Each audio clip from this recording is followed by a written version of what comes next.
राजस्थान की राजधानी जयपुर में बेरोजगारी को लेकर यूथ कांग्रेस के कार्यकर्ताओं ने प्रदेश में बढ़ती बेरोजगारी के खिलाफ शहीद स्मारक पर धरना प्रदर्शन किया और मुख्यमंत्री आवास को घेरने का प्रयास किया।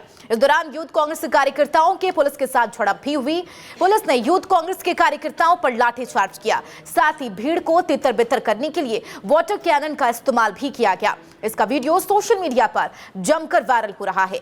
जानकारी के अनुसार राजस्थान में राजीव गांधी युवा मित्रों को फिर से रोजगार देने और किसान सम्मान की मांगों को लेकर यूथ कांग्रेस ने भजनलाल सरकार के खिलाफ मोर्चा खोल रखा है और उन्होंने इसी को लेकर बड़ा प्रदर्शन किया। प्रदर्शन के दौरान कार्यकर्ताओं ने बैरिकेडिंग तोड़ी तो पुलिस ने लाठीचार्ज कर दिया। प्रदर्शन में यूथ कांग्रेस के राष्ट्रीय अध्यक्ष बीवी श्रीनिवास भी शामिल हुए। प्रदर्शन के दौरान लाठीचार्ज में यूथ कांग्रेस के प्रदेश सचिव जयदत्त जांगीर सहित कई लोगों को चोटें भी आई है।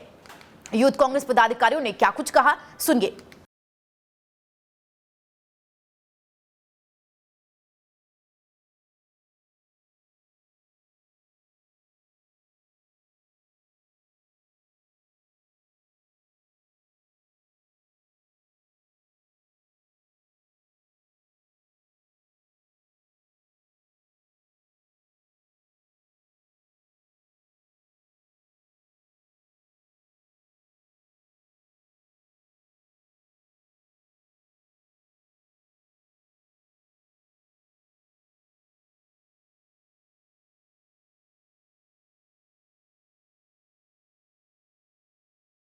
आज यूथ कांग्रेस के साथियों के नेतृत्व में हम लोग यहाँ शांतिपूर्ण तरीके से प्रदर्शन कर रहे थे, तो इस डबल इंजन की सरकार ने, रंगा बिल्ला की सरकार ने, इस हिटलर के भक्त ने हमें जो प्रसाद दिया है, राम आएंगे तो अंगना सजाएंगे, इन्होंने हमारे सीने पे, हमारी पीठ पे अंगना सजाया।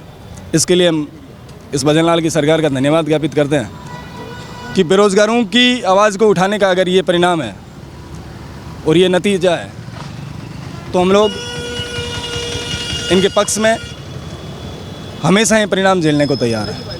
आज हम शंखनाद के नाम से युवाओं, किसानों और महिलाओं की आवाज़ बुलंद करने के लिए हमारे राष्ट्रीय अध्यक्ष श्रीनिवासन बीवी जी के नेतृत्व में, राजस्थान के प्रदेश अध्यक्ष अभिमन्यु पुनिया जी के नेतृत्व में हम अपनी बात को रखने के लिए मुख्यमंत्री आवास की ओर जा रहे थे।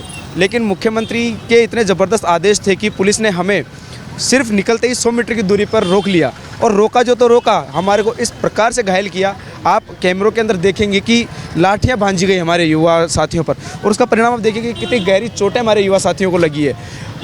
कहीं ना कहीं ये जो बैठी हुई सरकार है, डबल इंजन की सरकार, ये युवाओं से, किसानों से इस प्रकार नफरत कर रही है कि इनको बोलता हुआ किसान और बोलता हुआ युवा खलता नहीं है, आंसू गैस के गोले छोड़ देता है। और अगर युवा अपनी बात को रखने के लिए जाता है तो वहाँ पर बैरिकेड्स लगाकर उन पर लाठियाँ भांजी जाती है। लेकिन मैं आपके चैनल के माध्यम से भजनलाल सरकार को खुली चेतावनी देता हूं कि आपने हमारे साथियों को गिरफ्तार किया और जेलों में लेकर जा रहे हो। कोई बात नहीं, अगर आपने पूरे राजस्थान को भी जेल में तब्दील कर दिया तो भी ये राजस्थान छोटा पड़ जाएगा, क्योंकि राजस्थान के युवा का इतना बुलंद हौसला है कि वो अपने किसान की आवाज़ को, महिला की आवाज़ को और युवाओं की आवाज़ को दबने नहीं देगा। इस खबर पर ज्यादा चर्चा के लिए हमारे संवाददाता सुरेंद्र न्यूज रूम लाइव हमारे साथ जुड़ गए हैं। सुरेंद्र, यूथ कांग्रेस का 2 वजह से प्रदर्शन लगातार जारी है। पहली मांग 5000 राजीव गांधी युवा मित्रों को रोजगार दी जाए। दूसरा, किसान जो लगातार मांग पर अड़े हुए हैं, एमएसपी पर कानून लाने को लेकर उनकी मांग को पूरी की जाए। फिलहाल अगर सबसे पहले बात कर ले राजीव गांधी युवा मित्रों के रोजगार देने को लेकर, तो बीवी श्रीनिवास का सीधे तौर पर कहना है कि 2014 में भी वादे किए गए थे कि तमाम खातों में 15-15 लाख आएंगे, लेकिन फिलहाल ऐसी स्थिति नहीं देखने को मिली। देखिए चंदा, आज की जो राजस्थान राजधानी पर जो तस्वीर आई है उस पर तो मैं सिर्फ इतना ही कहना चाहूँगा कि सरकार तेरी अदाओं के कायल बड़े हम भी हैं और सरकार के दिए हुए जख्मों से घायल हम भी हैं। तो देखिए आज जिस तरीके से जो घायल होने की जो तस्वीर आई है, और लगातार यूथ कांग्रेस देखिए, क्योंकि अब इस वक्त कांग्रेस जो है वो विपक्ष में बैठी है। अब विपक्ष को छोटे छोटे मुद्दे बड़े कैसे बनाने हैं, और सबसे खास बात यह है चंदा कि लोकसभा चुनाव से पहले छोटे छोटे मुद्दों को जनता के बीच, युवाओं के बीच कैसे लेकर के जाया जाए, तो कांग्रेस उस तरह पर चल पड़ी है। लेकिन अब देखिए कि जो मोदी ने 2014 से लेकर के लगातार बड़े मंचों से कहा भी था कि हर एक व्यक्ति का घर होगा और 15-15 लाख रुपए दिए जाएंगे। देखिए अभी तक कांग्रेस इन्हीं मुद्दों को लेकर के आसपास घूम रही है।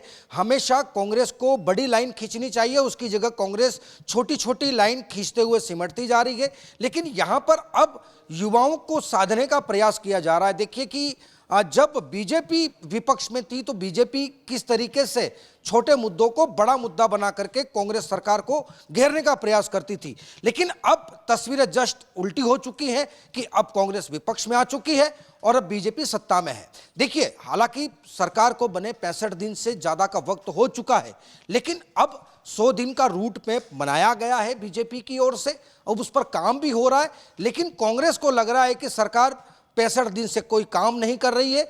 लेकिन अब लगातार, चाहे हम इससे 2 दिन पहले की अगर हम बात करें तो देखिए कि 2 दिन पहले भी जो है वो क्राउड फंडिंग को लेकर के कांग्रेस के बड़ा आला अधिकारियों ने जो है वो धरना प्रदर्शन किया था। अब 2 दिन बाद जो है वो यूथ कांग्रेस की तरफ से यहाँ पर बड़ा धरना प्रदर्शन किया गया था और लगभग 1 महीने का ज़्यादा वक्त हो चुका है। शहीद स्मारक पर जो है वो गांधी युवा मित्र के जो जिनको निकाला गया है वो 1 महीने से लगातार यहाँ पर धरना प्रदर्शन भी कर रहे हैं। सरकार तक अपनी मांगे जो है वो पूरी करवाने के लिए जद्दोजहद में लगे हुए हैं। लेकिन यहाँ पर देखिए कि उससे बीच में एक व्यक्ति की हार्ट अटैक से मौत भी हो जाती है और उस हार्ट अटैक व्यक्ति के घर पर जो है वो यहाँ से सचिन पायलट, अशोक गहलोत, टीकाराम जूली, डोटासरा। ठीक है सुरेंद्र, जब यूथ कांग्रेस के कार्यकर्ताओं के द्वारा प्रदर्शन किया जा रहा था, इस दौरान लाठीचार्ज होता है। लाठीचार्ज में जयदेव जांगड़ के साथ साथ और कई जो ऐसे नेता हैं, कार्यकर्ता हैं, वो चोटिल होते हैं, जख्मी होते हैं। इसके बाद जो है और भी प्रदर्शन उग्र होता हुआ नजर आता है। एक तरफ विपक्ष के पास पहले से मुद्दा है और दूसरी तरफ लाठीचार्ज के बाद कई लोग चोटिल हुए हैं। जाहिर सी बात है एक और मुद्दा कहीं ना कहीं मिलता हुआ नजर आ रहा है। अब आगामी लोकसभा चुनाव पर क्या कुछ इसका असर पड़ता हुआ दिखेगा? देखिए चंदा, ये तो तस्वीरें बिल्कुल सीधी सी हैं, उसमें कोई लाग लपेट नहीं है, क्योंकि लोकसभा पर इसका बहुत ज़्यादा इम्पैक्ट होगा। क्योंकि अब यही युवा जो हैं वो लाठीचार्ज के वीडियो जो है वो सोशल मीडिया पे वायरल करेंगे, लोगों के बीच जाएंगे, मुद्दा बताएंगे कि किस तरीके से वर्तमान की बीजेपी सरकार अपनी, जब विपक्ष के लोगों को जब मांगे मानी जाती है या विरोध प्रदर्शन किया जाता है तो उनको इस तरीके से ये तमाम तस्वीरें सामने आती हैं और ये जो चीज़ें हैं ये कहीं ना कहीं उनको भुनाने की कोशिश करेंगे। देखिए, कांग्रेस के पास अभी हाल फिलहाल में ऐसा कोई बड़ा मुद्दा नहीं है जिसको वो लोकसभा में भुना सके। लेकिन यूथ कांग्रेस की बात कर ले, चाहे वो NSUI की बात कर ले या फिर कांग्रेस के अलग अलग विंग्स हैं उनकी हम बात कर ले, तो अभी हालांकि देखिए कि इस वक्त जो है वो अभिमन्यु पुनिया ने एक बड़ा प्रोग्राम बना करके इस तरीके को भुनाने की कोशिश की है। नो डाउट चंदा कि आगामी लोकसभा चुनाव से पहले कांग्रेस और भी छोटे छोटे मुद्दों को बड़ा बनाने का प्रयास करेगी और सबसे पहले उनके निशाने पर रहेगा जयपुर मुख्यालय। देखिए, जयपुर मुख्यालय इसलिए रहेगा क्योंकि तमाम यहाँ पर। ठीक है सुरेंद्र, यूथ कांग्रेस की 2 मांगे, पहली मांगों को लेकर हमने जिक्र किया, दूसरी मांगों पर अगर आए तो किसान की मांगों को लेकर लगातार प्रदर्शन किया जा रहा है। चूंकि किसान पहले से ही पंजाब हरियाणा बॉर्डर पर डटे हुए हैं, किसान ने दिल्ली कूच का ऐलान भी किया हुआ है।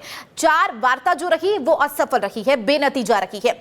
चूंकि उम्मीद भी जताई जा रही है कि पांचवा वार्ता की जाएगी, लेकिन उसमें भी अटकलें अभी तक लगाई जा रही कि हो सकता है ये भी असफल ही रहे। चूंकि अगर देखा जाए कांग्रेस की तरफ से पहले भी समर्थन का ऐलान किया गया है कांग्रेस को, फिर वो चाहे मल्लिकार्जुन खड़गे की बात कर ले, गोविंद सिंह डोटासरा की बात कर ले या फिर कांग्रेस के तमाम नेताओं का। अब इसका असर क्या कुछ देखने को मिलेगा? क्योंकि 2.5 साल पहले भी हमने कृषि बिल को लेकर किस तरीके से किसानों का आंदोलन था, कितना उग्र थे, वो तो हमने तस्वीरें देखी। क्या लगता है किसान की जो मांगे हैं MSP कानून को लेकर सहित तमाम मांगों को लेकर क्या उम्मीद है कि पूरी की जा सकती है? देखिए चंदा, इससे पहले जो किसानों का उग्र आंदोलन हुआ था तो उसका एक ताजा उदाहरण था पंजाब। अब देखिए पंजाब में सरकार किसकी है? आम आदमी पार्टी की। इससे पहले सरकार किसकी हुआ करती थी? कांग्रेस की। उससे पहले कहीं ना कहीं गठबंधन और कांग्रेस दोनों का सरकार हुआ करती थी। लेकिन जब किसानों ने इसका विरोध प्रदर्शन किया तो यहाँ पर आम आदमी पार्टी ने इस छोटे से मुद्दे को बहुत बड़ा रूप देकर के उसको भुनाने की कोशिश की। तो कहीं ना कहीं दिल्ली और पंजाब, इन दोनों स्टेटों में जो है वो आम आदमी पार्टी अपनी सरकार बना पाई। देखिए, जब भी अगर किसानों को अगर कोई भी सरकार रही हो चंदा, जब भी अगर किसानों ने ललकार दी है या फिर यूं कहें कि एकजुट होकर के अगर उन्होंने अपना अभियान शुरू किया तो निश्चित तौर पर हर एक इमारत में दरार दिखती हुई नजर आएगी। देखिए, इससे पहले इस बार कांग्रेस जो है वो इस किसान मुद्दे के साथ साथ में राजीव गांधी युवा मित्रों के सहारे लोकसभा चुनाव को साधने का प्रयास कर रही है। क्योंकि सबसे इंपॉर्टेंट चीज यह है कि देश का अन्नदाता या तो तस्वीर बदल देता है या फिर भूमि पर बिना जिसको कह सकते हैं ना कि अनुपजाऊ भूमि पर भी अपना अन्न उगा सकता है, तो किसान के पास वो ताकत है। इसीलिए किसानों को जो है वो अपना वोट बैंक साधते हुए, किसानों की सहानुभूति को लेते हुए कांग्रेस जो है वो लोकसभा चुनाव पर पूरा टारगेट करेगी, युवाओं को साधने का प्रयास करेगी। लेकिन अब यहां पर तस्वीरें देखिए, लोकसभा में अगर किसानों की मांगे अगर लोकसभा चुनाव से पहले नहीं मानी गई या एमएसपी बिल पर किसी प्रकार की कोई वार्ता नहीं होती है, तो चंदा आगामी दिनों में यह तस्वीर बहुत भयावह रूप लेगी और कांग्रेस इस पर जो है वो तड़का लगा करके, और साथ साथ आम आदमी पार्टी या बाकी अन्य दल भी। बिल्कुल, यूथ कांग्रेस का प्रदर्शन लगातार देखने को मिला। 2 मांगे हैं एमएसपी कानून को लेकर, किसानों की मांग पूरी की जाए और दूसरा 5000 राजीव गांधी युवा मित्रों को रोजगार दिया जाए। वाकई देखना अहम होगा कि क्या किसी तरीके से आगे यह प्रदर्शन जारी रहता है, क्या फिर इस पर जो मांगे हैं तमाम किसानों की, चाहे बात कर ली या फिर रोजगार देने को लेकर किसी तरीके का जो बड़ा अपडेट है या फिर रोजगार की बात है उस पर कुछ सामने आता है। बहुत शुक्रिया सुरेंद्र इस खबर पर लगातार जानकारी साझा करने के लिए।